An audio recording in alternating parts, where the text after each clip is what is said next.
नमस्कार, आप सभी का स्वागत करती हूँ चैनल पर। मैं त्यागी यहाँ पे प्रार्थना करती हूँ आप और आपका परिवार स्वस्थ और सुरक्षित होगा, इसी कामना को करते हुए आज की कहानी की शुरुआत कर। आज की कहानी महाराष्ट्र की मुंबई से। मुंबई का एक मेन मुद्दा है सैफ अली खान पर हमला। सैफ अली खान पर हमला उन्हीं के घर में एक हमलावर ने किया और उन्हें चाकू से वार करके लगभग 6-7 वार करके उनको घायल कर दिया। खैर, सैफ अली खान सुरक्षित है, लेकिन मुद्दा ये है कि उनके घर में घुसना, हमला करना, ये बहुत हैरानी भरी बात है। मेरे सर के ऊपर से जा रहा है, क्योंकि अभी जो आगे खुलासा करूंगी वो साबित करता है कि ऐसा कैसे हुआ है। हालांकि सैफ अली खान का हमलावर गिरफ्तार कर लिया है। रविवार की सुबह को पुलिस ने एक और आरोपी को गिरफ्तार किया। मुंबई से ही, मुंबई के थाने में हीरा नंदानी एस्टेट से उसको गिरफ्तार किया है। TCS कॉल सेंटर के पीछे मेट्रो का वहाँ पे काम चल रहा था और वहीं पर लेबर कैंप से उसको बरामद किया। आरोपी, जिसका नाम पुलिस ने मोहम्मद शरीफुल इस्लाम शहजाद बताया, और ये वही हमलावर है जो सैफ अली खान के घर में घुसा, उस पर हमला किया, उसको घायल कर दिया। पूरी कहानी आपको सुना दूं, कैसे घर में घुसा और कैसे घर में घुसा। तो आप ये सुनेंगे तो और भी अपना माथा पीट लेंगे कि आखिर ऐसा कैसे हुआ। सबसे निवेदन करती हूँ, प्लीज चैनल को जल्दी से सब्सक्राइब कर लीजिए। घंटी दिखाई दे रही है, उसको दबाकर ऑल पर सेलेक्ट कर लीजिए। मेरे फैमिली मेंबर बन जाइए, मेरी जिंदगी, मेरा परिवार सेफा। पुलिस ने जब इस आरोपी को गिरफ्तार किया, पुलिस ने अपने इनपुट के आधार पर आरोपी को गिरफ्तार किया। इसके पास से एक बैग भी बरामद किया। पुलिस ने जब बैग देखा तो इसमें एक तो रस्सी और पेचकस वगैरह, मतलब इस तरह के सामान थे। पुलिस ने आरोपी को गिरफ्तार करके और फिर बांद्रा की जो जिला अदालत होती है उसमें पेश किया, मेट्रोपॉलिटन मजिस्ट्रेट के सामने, और मजिस्ट्रेट से इसकी हिरासत ली। पुलिस ने कोर्ट में ये भी अपनी शंका जाहिर की कि अंतर्राष्ट्रीय सुरक्षा को लेकर ये एक अंतर्राष्ट्रीय साजिश भी हो सकती है, इसलिए इसकी हिरासत बहुत जरूरी है। ये पुलिस ने अपनी दलील दी कोर्ट में, तो कोर्ट ने इस दलील को स्वीकार कर लिया, क्योंकि इससे इनकार नहीं किया जा सकता। पुलिस ने बताया कि जो आरोपी है इसका नाम मोहम्मद शरीफुल इस्लाम शहजाद है और ये एक बांग्लादेशी नागरिक है। बांग्लादेशी नागरिक भारत में कैसे घुसा, कैसे ये आया, किन पेपरों के आधार पर यह भारत में रह रहा था, इन सब की जांच की जाएगी। और इन सब की जांच करने के लिए पुलिस ने इसकी हिरासत ली है और कोर्ट ने 24 जनवरी 2025 तक आरोपी शहजाद की रिमांड मंजूर कर दी है। अब पुलिस इससे बहुत सारे सवाल पूछेगी, पुलिस पूछेगी, वो ठीक है, लेकिन पुलिस को अब तक जो आरोपी ने बताया है उसमें तो माथा पीटने के अलावा और कुछ बचता नहीं है। क्योंकि पुलिस को आरोपी ने बताया कि वह खिड़की के रास्ते सैफ अली खान, पुलिस पहले 2 और संदिग्धों को गिरफ्तार कर चुकी है, एक MP से और एक दुर्ग से, दोनों को ही छोड़ चुकी है। और अब पुलिस ने जब उससे पूछताछ की और उसका जो सामान चेक किया तो उसके पास एक बैग था। बैग में हथौड़ा, पेचकस, रस्सी, नायलॉन की रस्सी और जो भी उसके छोटे मोटे सामान थे।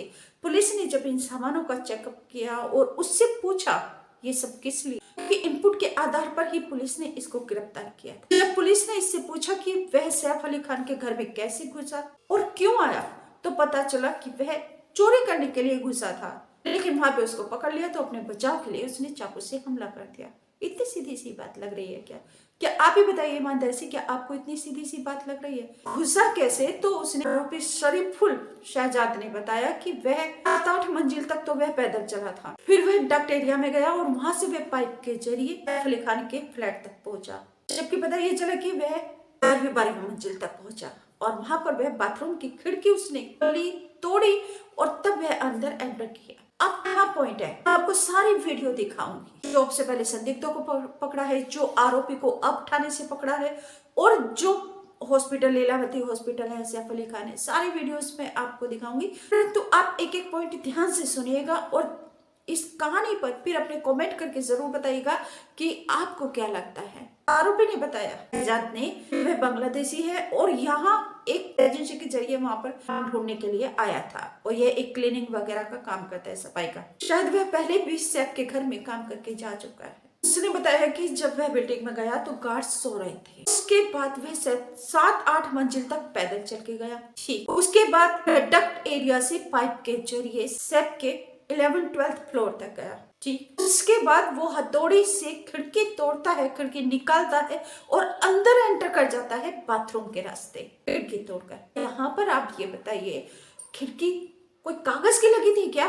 उठाई और उतार के फेंक दी? मजबूत तो होगी। एक गरीब से गरीब इंसान भी अपना घर बनवाता है तो इतनी आसानी से तो उसकी भी खिड़की नहीं टूटती। कम से कम हथौड़ा लगेगा तो आवाज तो दूर तक जाएगी।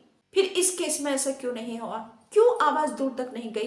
क्यों गार्ड्स नहीं जागे हैं? क्यों गार्ड्स को नहीं पता चला है? चलिए नहीं चला, लेकिन वो जो नैनी, वो जो उसकी घरेलू सहायिका, वो जो पर थी, घर के अंदर जो एक परछाई देखकर जाग गई, जो एक परछाई देखकर उसको शक हुआ कि कोई है, जो परछाई देखकर उसको ये शक हुआ कि शायद करीना मैम बाबा से मिलने आई हैं, उसको हथौड़े से खिड़की तोड़ने की आवाज नहीं आई। हो सकता है सैफ अली खान अपने फ्लैट में सो रहे थे, उनको आवाज ना गई हो, क्योंकि टाइम वही था लगभग 2 बजे, और 2 बजे का टाइम तो तब है जब सैफ अली खान के ऊपर हमला किया है। खिड़की तोड़ना तो ये थोड़ी कि गए और उठाई और नीचे फेंक दी। आप ही बताइए, कुछ तो समय लगा होगा, आधा घंटा लगा होगा, 1 घंटा लगा होगा, पेचकस भी चलाया होगा, पेचकस से खिड़की खुल जाती है, हथौड़ी भी चलाई है, उसकी भी आवाज गई होगी। उस नैनी को, उस अलियामा को तब ये आवाज नहीं आई बाथरूम से कि कोई खिड़की तोड़ रहा है, बाथरूम से ये कैसी आवाज आ रही है? आखिर अलियामा को खिड़की तोड़ने की आवाज क्यों नहीं आई? ये एक मेरा मुख्य सवाल है। बाकी सारी बातें मान ली मैंने, सब ठीक है। एनकाउंटर स्पेशलिस्ट दया नायक को भी बिल्डिंग की हिफाजत में या वहां पर संदिग्धों को पकड़ने के लिए कैसे अंदर एंटर किया, कैसे वहां पर उसके फ्लैट में पहुंचे, कैसे उनके ऊपर हमला किया, पूरी जांच पड़ताल करने के लिए उनको लगाया, क्योंकि वो एनकाउंटर स्पेशलिस्ट है, अपराधियों को भली भांति समझते परखते हैं। चलिए ये तो पुलिस का काम है, लेकिन मुझे जो शक हो रहा है और मेरी जो सारी बातें यहाँ से सर के ऊपर से जा रही हैं, आपको कैसा लगा कमेंट करके जरूर बताइएगा अपनी। और अब इस आरोपी के ऊपर धारा 311, 331(4) यानी कि लूट का, डकैती का, मौत का, हत्या करने का, सारी धाराएं अब इसके ऊपर लगाई हैं। 24 जनवरी तक ये हिरासत में पुलिस की में रहेगा।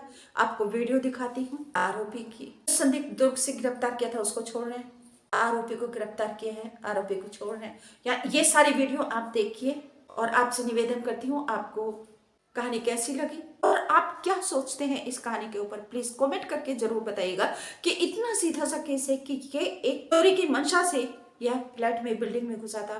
बिल्डिंग सतगुरु शरण अपार्टमेंट है, जहाँ पर सैफ अली खान अपने परिवार के साथ रहते हैं। यहाँ पर सैफ अली खान का बेटा, छोटा बेटा जे और तैमूर भी था, उनको भी घायल कर सकता था। नैनी अलियामा ने बताया कि उसको भी चोटें आई है, उसको भी घायल कर दिया। जब उसी के साथ हाथापाई हुई थी, सैफ अली खान ने बीच में आकर बीच बचाव किया, तब उसको घायल किया है। सैफ अली खान को गंभीर 6 घाव, गहरे घाव हुए हैं, जिनमें से 2 घाव ऐसे हैं जो उनकी कमर के ऊपर है, और एक घाव तो केवल और केवल मात्र 2 mm की दूरी पर है। उनको इतना गंभीर घाव लगा है, गहरा घाव है, जिसमें चाकू टूटा हुआ है 2.5 इंच का। 2.5 इंच का चाकू टूटा हुआ है, जो डॉक्टरों ने निकाला है, ऑपरेशन करके सर्जरी की गई है। तो है कि उनको घायल किया, उनके ऊपर हमला किया, लेकिन ये किसकी साजिश हो? पहले तो एक बांग्लादेशी दूसरे देश का बंदा भारत में घुसा कैसे? हालांकि इस मैटर पे भी राजनीतिक पार्टियां अपनी अपनी बात रख रही हैं। वहीं टीएमसी के नेता कुणाल घोष ने ये कहा है कि बॉर्डर होते हैं वह केंद्र सरकार के जिम्मे आते हैं, सुरक्षा तो फिर विदेशी नागरिक भारत में कैसे घुसा? जबकि बीजेपी इसे टीएमसी की फॉल्ट बता रही है कि वो बांग्लादेशियों को बुलाती है, लेकिन एक बात में तो दम है कि विदेशी नागरिक भारत में एंटर कैसे किया, क्यों वहां पर बीएसएफ होती है, किन कागजों के आधार पर वे भारत में आए और किन कागजों के आधार पर वे भारत में रुका, किसने ये कागज बनवाए? एक तो फॉल्ट वहां पर हुआ, सतगुरु शरण बिल्डिंग अपार्टमेंट में घुसना, सैफ अली खान के ऊपर हमला करना, और फिर जब अपार्टमेंट में खिड़की खोलकर पर्टिकुलर उन्हीं के फ्लैट में गया, यहाँ से वे 12 तक चला जाता है, 12 फ्लोर तक चला जाता है, तब जाके भी खिड़की तोड़ता है सबसे ऊपर जाके। उसने पहले की नहीं तोड़ी, दूसरे की नहीं तोड़ी, तीसरे, चौथे, 5वें आ रहा था। क्यों भाई? खिड़कियां तो वहां पर भी लगी होंगी, जो फ्लैट बनते तो उसी लेवल पे चलते हैं, 11-12 पर क्यों? आप क्या सोचते हैं बताइएगा जरूर। हालांकि सैफ अली खान ठीक, बच्चों के भाग्य से कहें, करीना के भाग्य से कहें, ये सब ऊपर वाले की बात है। अच्छा है, सब सुरक्षित रहे, अपने परिवार के साथ रहे। करीना रविवार को अपने बच्चों के जे और तैमूर के साथ लीलावती हॉस्पिटल गई, करिश्मा भी गई, उनकी माँ शर्मिला टैगोर भी आई। सबकी वीडियो मैं आपको दिखा रही हूँ। आप सभी से मैं निवेदन करती हूँ कि सुरक्षा को पुख्ता कीजिए। न जाने कौन कब कहां से आपके ऊपर जानलेवा हमला कर दे, घर में, बाहर में, कहीं पर भी। और आपसे निवेदन करती हूँ, अभी तक चैनल को सब्सक्राइब नहीं किया तो प्लीज जल्दी से चैनल को सब्सक्राइब कर लीजिएगा, घंटी को दबाकर ऑल पर सेलेक्ट कर लीजिए, मेरे फैमिली मेंबर बन जाइए। मेरी हर खुशी और जिंदगी सिर्फ आप। वीडियो को लाइक करके शेयर जरूर कर दीजिएगा ताकि हर एक किसी तक पहुंच जाए ये वीडियो और हर एक कोई अपनी सुरक्षा के प्रति सचेत और जागरूक हो जाए। अगर एक पोस्ट कॉलोनी में और एक्टर के घर में अगर ये हमला हो सकता है तो सामान्य जन के ऊपर क्यों नहीं, जिसके पास सिक्योरिटी भी है, गाड़ियां भी हैं, फिर भी ऐसी हालत हो गई इमरजेंसी के टाइम। तो इमरजेंसी जहां जिसके साथ होनी होती है वो हो जाती है, इसलिए घबराइए नहीं। आपके बस में कुछ नहीं, सिर्फ ऊपर वाला जानता है कब क्या हो। नमस्कार, थैंक यू।